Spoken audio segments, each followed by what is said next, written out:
Hola, te saluda Héctor Hugo Pérez Chicoma, estudiante de la Universidad Tecnológica del Perú. En esta oportunidad voy a hacer mención sobre las 3 décadas perdidas de la economía peruana, trabajo realizado para el curso de Economía General de la carrera de Derecho. Bien, como introducción tenemos: el desequilibrio es una constante en la economía peruana. El déficit comercial, el déficit público, el estancamiento del coeficiente de inversión privada a PBI y la inflación son fenómenos sustanciales a la dinámica de su funcionamiento. A partir de la década del 60, el Perú ingresó en un proceso inflacionario constante debido a las políticas socialistas y nacionalistas y aún keynesianas, instauradas por los sucesivos gobiernos democráticos y dictaduras militares. En este trabajo trataremos de explicar este proceso desde el análisis microeconómico y macroeconómico. Definición de la inflación. La inflación es un aumento generalizado y continuo en el nivel general de precios de los bienes y servicios de la economía.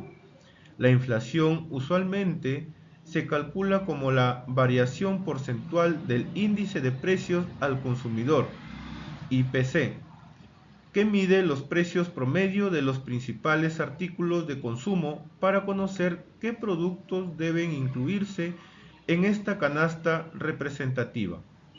Se hace generalmente una encuesta a una muestra representativa de hogares. La composición de la canasta usada para el IPC varía entre países y refleja los diferentes patrones de consumo e ingreso de cada uno de ellos. Causas de la inflación. Las presiones inflacionarias o causas que desatan la inflación pueden clasificarse en básicas o estructurales y circunstanciales y acumulativas. Principales teorías de la inflación. Las principales teorías de la inflación que representan en la literatura son inflación de demanda, inflación de costos, inflación estructural, inflación inercial, inflación con estancamiento. Bien, vamos a hablar de la política económica relacionada al fenómeno económico desarrollado en las 3 décadas perdidas de la economía peruana. A lo largo del periodo de 1968 y 1988 hubo un debate tenso entre dos visiones del desarrollo en el Perú. Por un lado estaban los ortodoxos, quienes pensaban que el Perú debía aprovechar sus ventajas comparativas con el contexto de la economía mundial, para lo que el Estado debía tratar de atraer la inversión y la tecnología extranjera con reglas de juego favorables y estables. Por otro lado, estaban los heterodoxos, quienes amparados en una visión histórica sostenían que para conseguir el desarrollo debía cancelarse la estructura dualista y dependiente de nuestra economía, lo que demandaba una actitud muy diferente del Estado.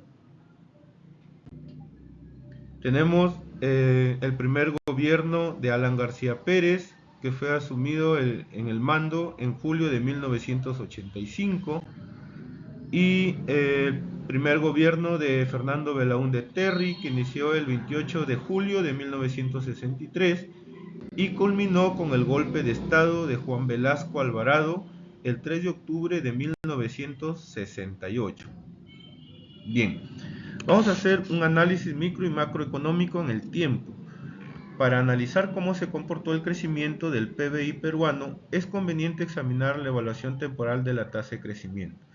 Como podemos observar en el gráfico, en 1950 hubo un aumento del 5,2%, en 1960 un aumento del PBI del 5,9%, en 1970 un aumento del 3,5%, mientras que en 1980 hubo menos 1,0% y nuevamente en 1990 aumentó el 4,0% y en el año 2000 aumentó el 5,8%. Como podemos observar, la mayor alza fue en 1960 y en el 2000. Dentro de las conclusiones, las 3 décadas perdidas de la economía peruana presentaron los peores índices de inflación en la economía peruana, teniendo su punto más álgido en el primer gobierno de Alan García, con cifras aproximadas al 2.178.482%. Los constantes gobiernos de corte socialista y populistas aplicaron políticas económicas allegadas a la escuela keynesiana, sobre todo en el intervencionismo del Estado en la economía, lo que devino en la crisis económica e inflacionaria. Las referencias bibliográficas utilizadas para el trabajo del informe. Muchas gracias.